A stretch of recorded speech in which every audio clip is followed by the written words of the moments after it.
त्या जागेला जर तुम्ही निरखून बघितलं ना गाईस तर सगळं दगड बांधकाम आहे गाईस. आणि असे दगड ह्या परिसरामध्ये आजूबाजूला मी कुठे बघितले नाही गाईस. आता तुम्ही जर दर्शक नजर फिरवली या साईडला तर ह्या प्रकारचे दगड तुम्हाला आसपास कुठे बघायला मिळणार नाही. आणि दुसरी गोष्ट गाईस की अगोदर हा खड्डा खणला आणि बरं खड्डा खणणं तो सोपं आहे गाईस. खड्डा खणला त्यांनी माती काढली आणि नंतर बारी येते हे दगड लावायचे गाईस.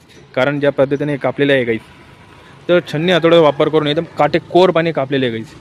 जे की आताची ड्रिल मशीन जे राहते ना गाईस आपली जी कटर म्हणतो आपण तर त्यानं पण इतके पद्धतशीर कापले जाणार नाही गाईस. आणि तवाच्या काळामध्ये छन्नी हातोड्याने हे इतके प्लेन आणि सपाट दगड बनवण्यात आलेले गाईस. आणि हे असे बनवण्यात आलेले आहे की एकावर एक रचले जाईल. म्हणजे हे पॅक नाही आहे गाईस तर एकावर एक ठेवले फक्त. आता जर जुन्या काळामध्ये बघितलं तर चुना वापरत होते पण याला चुना वापरेला नाही आहे. हे फक्त एकावर एक ठेवलं आहे गाईस. आणि कसे ठेवत होते मध्ये एक दगड ठेवायचा अगोदर नंतर त्याच्यावरती पायऱ्या बनत जायच्या.